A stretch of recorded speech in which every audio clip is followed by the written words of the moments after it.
Hi, I'm Andrew Rodriguez, and welcome to PsychoBible, babbling about psychology and theology. Happy April Fool's Day in Clown World, everybody. I thought it would be most fitting on this day to talk about a particular fool of sorts, Milo Yiannopoulos. Now, I had already done a video about him and his forbidden conversation with Jordan Peterson a while ago, mixing in some commentary on the Leaving Neverland documentary. And when I refer to him as a fool, I do not mean that entirely disparagingly, or really not much at all. Jordan Peterson has referred to him as a manifestation of the trickster archetype, or as a type of court jester. Now, in a kingdom, it's the jester that can say what no one else is allowed to say, and can joke about the leader who's at the top of the hierarchy. And if the king can handle the jokes with good humor, it keeps the system from collapsing into chaos. But what we've been seeing over the past several years is a type of death of comedy. A number of comedians have said that they refuse to perform at college campuses because of riots and cancel culture, and Milo is no exception to this. He caused riots when he was going to speak at certain campuses. And he's barely a comedian. He's just a provocateur and former editor at Breitbart, and will just say things to troll the left and get them all up in arms. And so what we see is, if a kingdom kills its jesters, that kingdom will devolve into tyranny and then anarchy. It's the ability to laugh at ourselves and to expose in a ridiculing manner the hypocrisies or the idiosyncrasies of those in charge. So it keeps them, in a way, even as people in leadership and at the top, humble. But here we are in clown world. And as Jonathan Pajot says, when the world turns upside down, look to the fools. He said this a lot when he was talking about Kanye West, who no one took seriously at first when he was claiming to be a Christian, but yet in this world that's gone crazy, the more Kanye says stuff that are just basic viewpoints in Christianity, it sounds revolutionary. So in this upside down world, it's the fools who will point out the ridiculousness of things by just speaking simple truths. Or in the case of a provocateur like Milo, he will say things so outrageous, so beyond the pale, he'll fall in so many landmines that he'll actually carve out a space for others with more measured approaches to speak in the public square more freely. And God willingly, it will help set the world back upright. And Milo is certainly a good representation of such a fool. He's a living contradiction. He's an offensive, rather than polite, British guy, anti-feminist, Trump-supporting, Jewish, conservative Catholic who lived openly as a promiscuous gay man with a taste for black guys, even though he's accused of being a racist, who later settled down in a gay marriage, and I think he was living in California, and when they held a straight pride parade a couple years ago, he was the Grand Marshal. That is, I guess we are living in idiocracy, or just complete upside down world right now. Everything's inverted. So he's certainly a fool. But he also has a serious side. In particular, when it comes to discussing the sex abuse scandal in the Catholic Church. And he will not hesitate to say that the problem is the church sheltering gay priests, gay pedophilic priests, which will get him a lot of heat when he says that, and priests with deviant, radical agendas. He wrote about his own abuse by a priest in his book, and it came up very candidly in his interview with Jordan Peterson. And in 2019, he did an interview with Michael Voris from Church Militant, a controversial figure in the Catholic world in his own right because he's abundantly vocal against the corruption in the church. In the interview, even with Milo currently in a gay marriage, Michael challenged Milo to live chastely. And Milo took his challenge seriously, admitting that he's not ready yet. And prior to the interview, I've heard Milo admit that homosexual behavior is a sin. He knows this, he admits it, and he admits that he's a bit of a contradiction and that he's a work in progress because he also claims to be a believer.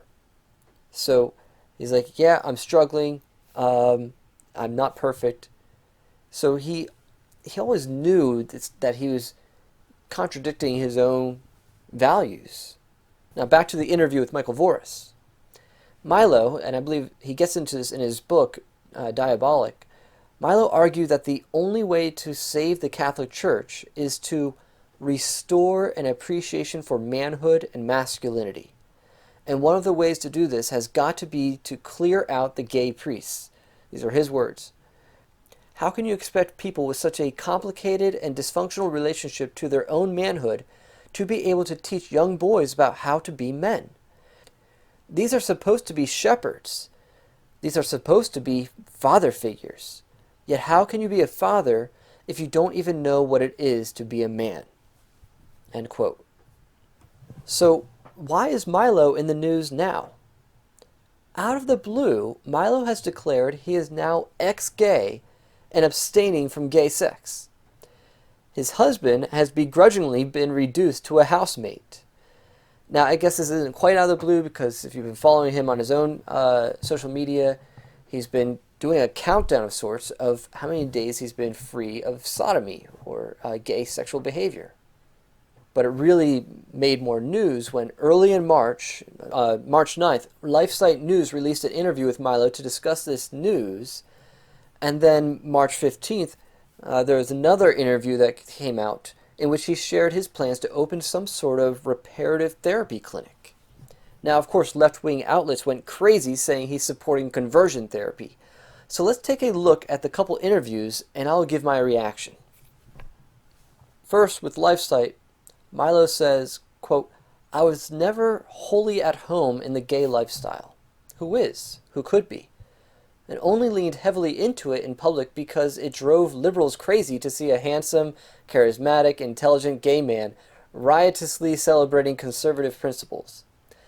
That's not to say I didn't throw myself enthusiastically into degeneracy of all kinds in my private life. I suppose I felt that's all I deserved. End quote. And yet, he wasn't faking his homosexuality. But I think he's being quite honest about the internal conflict he was suffering. Not just because his behavior violated his Catholic, really just Christian morals, but also because, in all frankness, promiscuity and sodomy are ultimately self-abasing and acts of degradation. But he didn't see a way out. As he says, he felt it was all he deserved.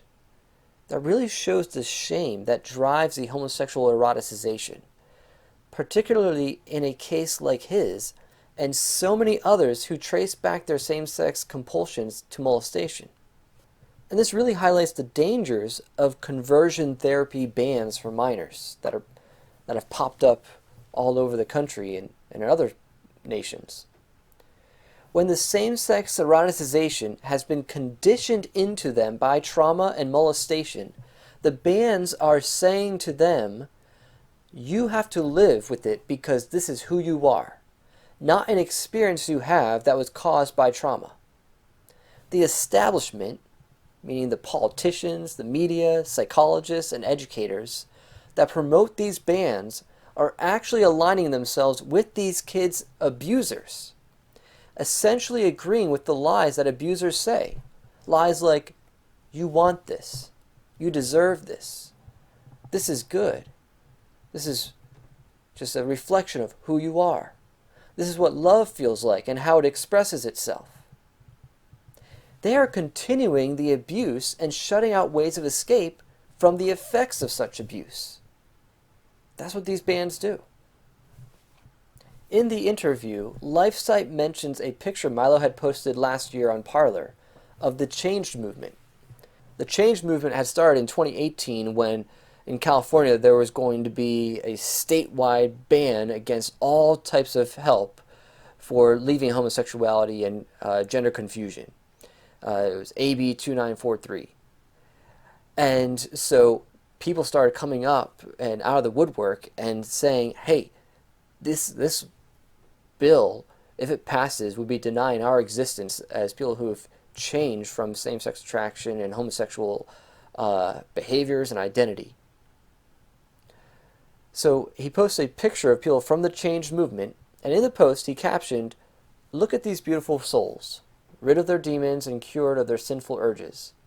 Can't you tell they've been saved? I can." End quote. I remember first seeing that post, and given Milo's tendency to mock and use sarcasm, I wasn't sure what to make of it at the time. I was like, that's a weird one coming from him. And I am personally friends with quite a few people in the change movement, so I was happy that LifeSite asked him if he would now count himself among them. And he said, "No, I don't suppose I'll ever be brave enough to declare it a thing of the past. I treat it like an addiction. You never stop being an alcoholic." End quote. I found that to be quite authentic, and really most people I know in this field would probably agree with that assessment, or the comparison to addiction. It's a comparison I make myself at times, that maybe the urge to act out with alcohol or some drug may come up from time to time, and hopefully less and less frequently, and maybe would require more and more increased stressors to prompt that temptation as years of sobriety go by. But we don't just say it'll never happen. Like I always teach that God promises us healing, but never immunity. Doesn't mean you'll never be tempted by sin or even the same sin again.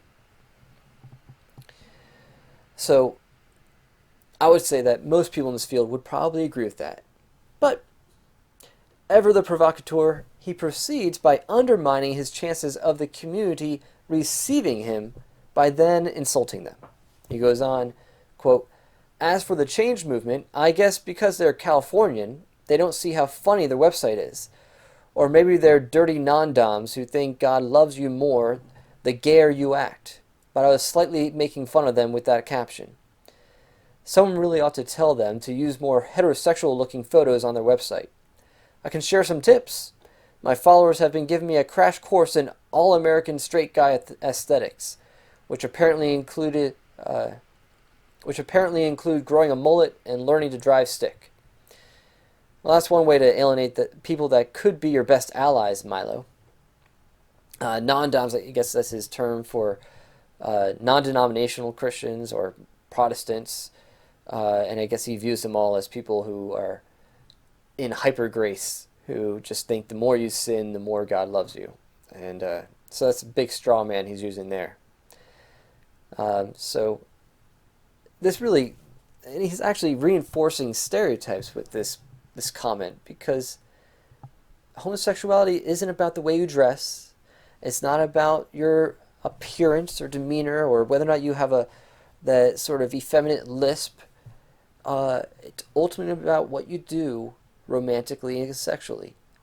So there are some aspects of their personality or interests or style, their gait, way of talking, that just may never change. But doesn't mean, in the same way like an accent won't change if you move from one country to another and you learn the language of the other country, but you may still retain the accent of your homeland. So it's just not really a very fair thing to judge people by. What you should judge them by is how they conduct themselves, their commitment to their new or their renewed value system, and the degree to which they report temptation on a regular basis, and the level of security that they now have in their masculinity or femininity. Those are the things that they should be judged by. But this kind of brings up the question of what type of ex-gay is he? In fact, let's just discuss that ex-gay term for a second. It's not a perfect term. I've never liked it. A lot of ex-gays that I know don't like to use the term, for a few reasons. It's not always accurate. The term gay itself is a socio-political marker. When you say you're gay, you're saying that you not only experience same-sex sexual desire and attraction, but that you embrace it as a fundamental feature of your identity, or as an identity itself, a sexual identity. But that may not always be the case for everyone with SSA, same-sex sexual attraction. It certainly made sense for the early leaders of the ex-gay movement to use the term, because most of them were formerly gay activists or practicing homosexuals. But I've worked with plenty of guys who have or had same-sex attraction, but never viewed themselves as gay at any point in the past. So it wouldn't make sense for them to say they're ex-gay. Now, the current gay activists are trying to say that the word gay should apply to all people with SSA, whether or not they ever embraced the identity or acted out on it. And that's intentionally to promote their baseless idea that their sexual orientation is inborn and immutable. I'm not going to get into that right now. Check out other videos on my playlist. Now, when people say they've changed or that they're ex-gay, that could mean several things. Change can occur in any of the dimensions of sexuality: attraction/arousal, behavior/lifestyle/relationships, and identity or self-label. The term ex-gay could mean you still struggle with the attractions and behavior to some extent. Maybe you're no longer engaging in homosexual acts with other people, but maybe you still struggle with porn or fantasy.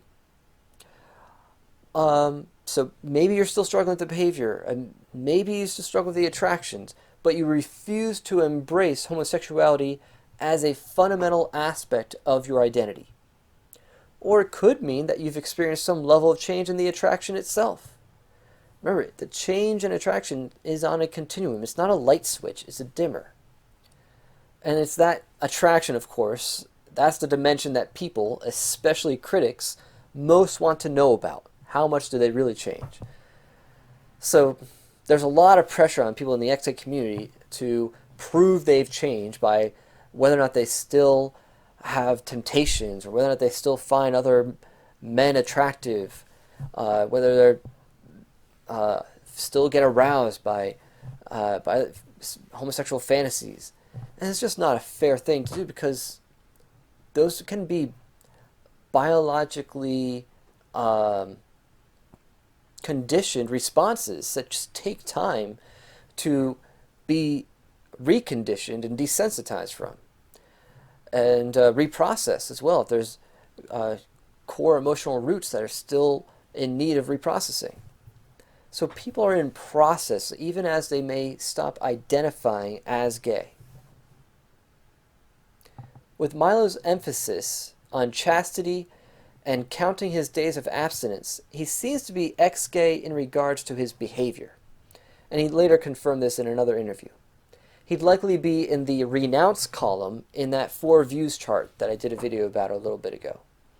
But he also seems open to more. In that LifeSite interview, he talks about his desire to see himself more and more redeemed through Christ. Then, later in the interview, he says some things that seem contradictory. His approach to chastity has been to consecrate himself to Saint Joseph, Mary's husband, because he views him, the father figure of the Holy Family, as the model of what our gender-confused world needs. That's very noble. And so, in promoting his religious approach to change, he then denigrates secular attempts at recovery from sin as either temporary or completely ineffective.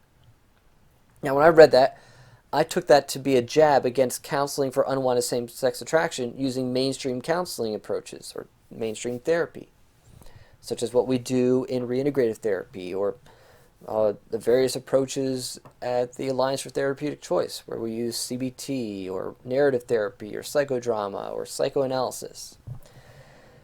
So that's how I took what he was saying. But then at the end, he says, over the next decade, I would like to help rehabilitate what the media calls conversion therapy. It does work, albeit not for everybody. And then a week later, the New York Post runs a story saying Milo is planning to open a conversion therapy facility in Florida. And they actually interviewed him. In his interview with the New York Post, he says that he hopes to launch a reparative therapy clinic to help other people go through the same journey that I'm on myself. And of course they add, despite the lack of data showing effectiveness of the exercise. Of course, I've got stuff to say about that, but let me just keep going. Now let me also point out, they keep using the term reparative therapy, and I would say Milo and the New York Post, everyone else, should be pretty careful, because Joe Nicolosi Jr., after his father's death, Joe Nicolosi Sr. being the founder of reparative therapy, he trademarked the name reparative therapy. So you better be careful how you use the term, because there's a lot of people in the past who would attack reparative therapy when they weren't actually talking about Nicolosi's approach to counseling for people with unwanted same-sex attraction. And there are a lot of people who claim to be reparative therapists who weren't following Nicolosi's techniques or approach at all, let alone did training with him. So you may be liable to a lawsuit if you're going to use the term reparative therapy or also reintegrative therapy inaccurately. Now, in the New York Post interview, he confirms what I was thinking about what he means by ex-gay. He says, "Ex-gay is a silly expression, but it has the virtues of slotting in a print headline neatly and absolutely enraging the opposition. Celibacy is a modest and achievable middle-term goal. Naturally, in the end, my aspiration would be to take it all the way," he said. So this does fit what I was sensing from that LifeSite News interview, where he is mostly focused on the behavior right now, but he would like to see a change in his attractions. Back to the New York Post article, describing what he called a Christian renaissance occurring in the U.S., Yiannopoulos said fundraising for the effort to make a reparative therapy clinic in Florida was taking off considerably, citing a backlash against establishment LGBTQ political activism. Quote, "This has been the easiest thing to raise money for that I've ever done. There is an enormous demand for this among people who believe they've been led astray by, it sounds silly to call it this, but you know, the gay establishment." Unquote.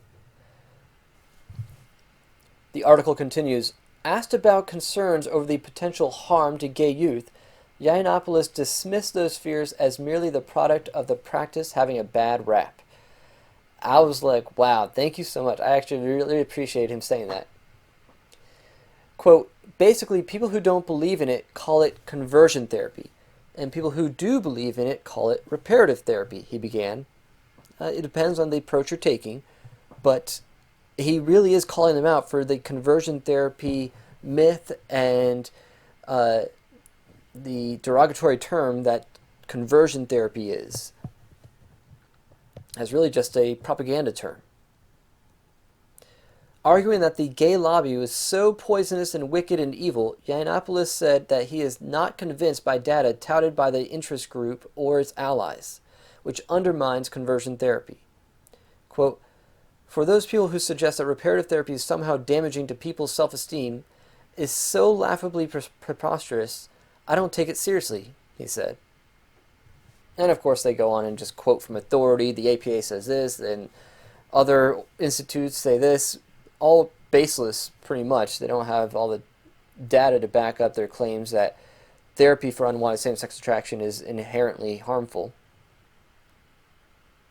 Milo compared the reputation associated with the fringe practice to more mainstream conservative elements, adding that the research on it is skewed. Amen.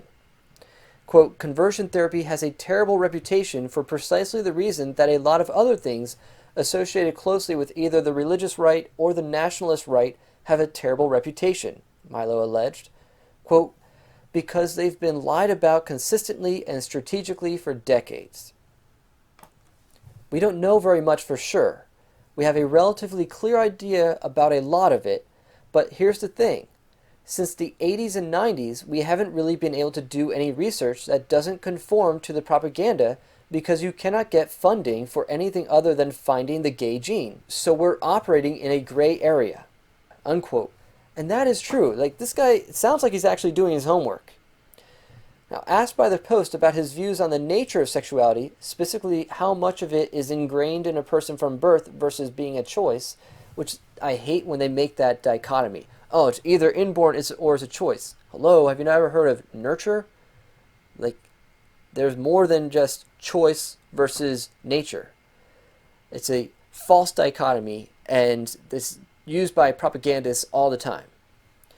So anyway, Yiannopoulos argued that the jury is still out scientifically, and that's the fact. Quote, anybody who tells you that they know the short, precise etiology of homosexuality is lying to you, unquote. And he argues how pretty much no one really knows for sure, the scientists, theologians, the Pope, of course, and the consensus is really that there may be some people with greater or lesser predisposition toward homosexuality. There's not enough data to say that there's one cause. And that is actually the official point of view of the APA, that there's no single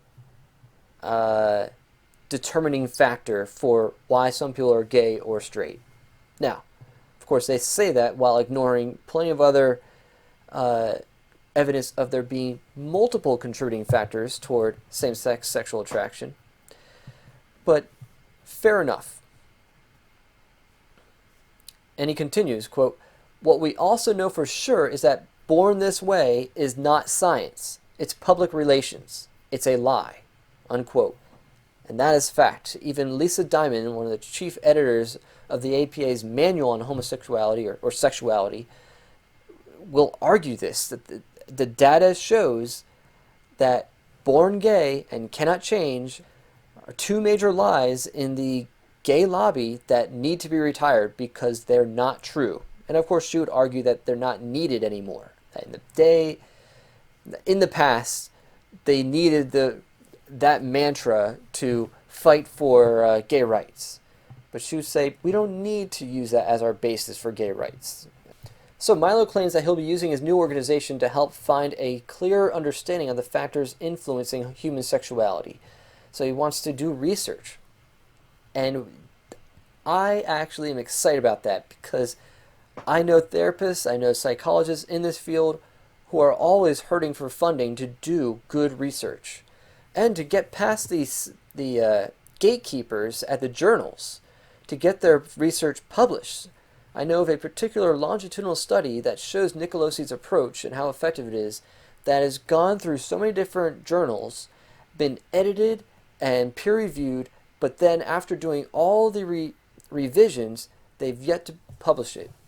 And we're trying to get it published in an index journal so that it'll show up in the databases. And it is one of the hardest things because it's not politically correct. So we need to get past these gatekeepers so people can get the facts about this type of work. So if God can use Milo to help us get the research out there and do real work and debunk all these myths that are out there, awesome. Let's go for it. Yiannopoulos ultimately believes the center will help the first generation of gay millennials whose sexuality is inextricably linked and wrapped up with their political positions, values, behavior, and personal identity. Quote, I happen to think that trying to unravel that, unwind it, and rescue people from it is a noble cause, he explained. Quote, and I also think that you set it against the extraordinary evil of the gay lobby that encourages this. You know, monolithic, ludicrous form of behavior that says to people that if you want to find love, you have to behave in a way that reduces individuals to stereotypes.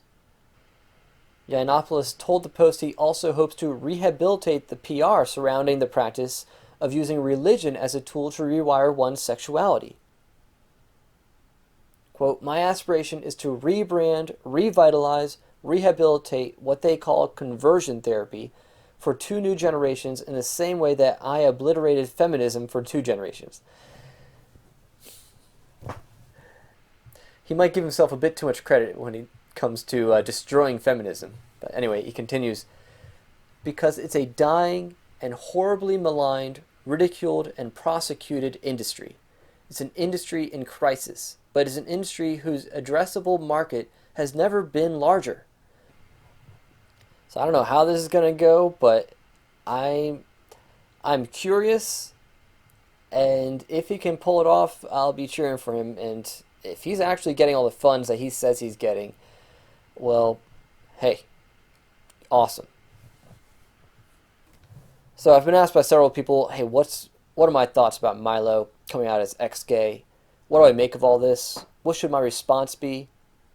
I have a lot of friends in the ex-gay community who are very skeptical of Milo. They think this is all an attention-seeking publicity stunt, and he's making a mockery of their community and movement. And that might be true. Or he's going to bring even more negative attention their way. And if that happens, well, we'll definitely be relying on God's provision and grace, because we're always under attack. Me? I like what Martin Iles says about it. I'm going to do what I believe Milo sincerely requested. Pray for him. I'm going to wait and see. Same approach I took with Kanye, and his conversion has sure seemed to be legitimate. I've never been a huge Milo fan, but I've been curious about him and his journey, praying for him to come to repentance and a wholehearted, heart, soul, mind, and strength, surrender to God. Who knows? Maybe he will be one of the foolish things of this world to confound the wise.